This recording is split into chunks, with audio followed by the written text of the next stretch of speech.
Ini adalah klip yang paling menyedihkan yang pernah saya lihat. Keduanya tertusuk pipa logam dan sekarat, menghitung waktu menunggu ajal. Dokter di rumah sakit juga merasa kaget dengan kejadian di depannya.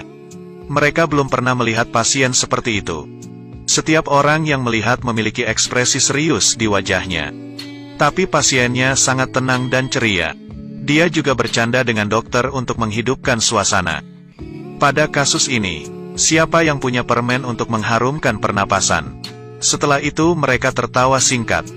Dokter sekarang sedikit mengerti. Melihat pipa baja di depannya, mereka tidak bisa berbuat ceroboh. Untuk memahami kondisi kedua orang tersebut, mereka akan melakukan foto toraks. Kondisi pasien sangat baik ketika dalam perjalanan. Kedua orang ini tidak saling mengenal. Kecelakaan ini membuat mereka bersama, seperti teman yang sudah lama mengenal. Berbicara satu sama lain. Dokter masih mencemaskan kondisi mereka. Melihat berapa dalam pipa itu menusuk mereka. Perjalanan sangat mulus. Orang-orang ke pinggir saat mereka lewat. Hasil ronsen keluar. Tetapi hasilnya tidak begitu menyenangkan. Pipa di tubuh pria itu menembus aorta. Jika dipaksakan keluar, maka luka yang tertutup pipa juga akan mengalami kerusakan. Dan pendarahan akan membunuh mereka. Tetapi seorang dokter memiliki ide. Jika kita tidak mengeluarkan pipa, tapi hanya mengeluarkan tubuh seseorang dari sisi lain, memotong pipa dengan gergaji, jadi kita bisa menyelamatkan yang lain. Dokter di sebelahnya dengan cepat merespons. Yang mana yang harus dikeluarkan? Karena kita hanya memiliki satu kesempatan, dan yang lainnya akan meninggal. Memang itulah yang akan kita lakukan. Jika kita mengeluarkan wanita itu, maka sang pria akan selamat. Wanita itu tidak tahu apa yang akan terjadi. Dia masih berbicara dan tertawa pada saat pemeriksaan.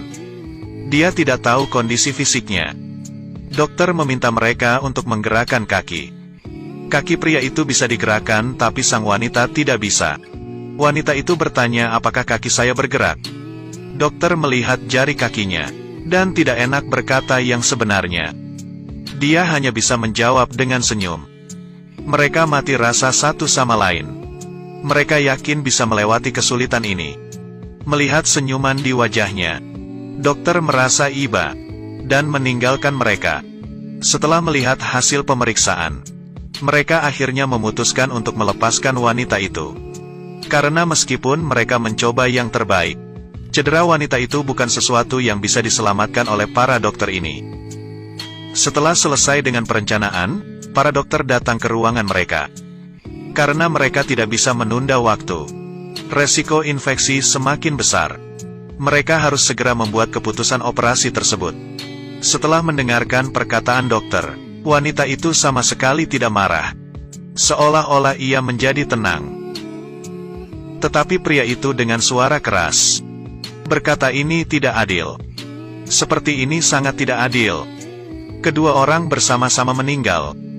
Tom, kedua cara itu sama saja tidak adil. Melihat wajah dan senyuman wanita itu, apakah dia gugup? Semua itu adalah kebohongan. Tidak ada orang yang tidak takut mati. Namun saat dihadapkan pada pilihan ini, dia tidak berdaya. Melihat wajah dokter, wanita itu hanya punya satu pertanyaan. Apakah pacar saya sudah tiba? Belum. Penerbangannya ditunda. Baguslah, Tuhan membantu saya. Dia tidak mau bertemu dengan pacarnya. Dia takut karena dia baru saja membuat keputusan untuk melepaskan hidupnya untuk orang lain. Wanita itu masuk ke ruang operasi dengan senyuman. Sebelum operasi, pria itu ingin meminta maaf pada sang wanita. Wanita itu menenangkannya dengan air mata yang mengalir. Akhirnya dibawa obat anestesi. Wanita itu tertidur. Dokter di samping tidak tega mengatakan, mengapa saya pikir seperti saya akan membunuh wanita ini? Hati mereka merasa iba. Siapa yang tahan melihat kejadian ini? Saat pipa dikeluarkan, wanita itu juga ikut tertarik. Hidupnya perlahan menghilang. Setelah pemisahan itu, arteri wanita itu telah robek seluruhnya. Detak jantungnya perlahan datar. Wanita itu meninggal dengan kebaikannya. Kemudian dokter mengoperasi sang pria. Wanita itu juga ditinggalkan di ruang operasi besar.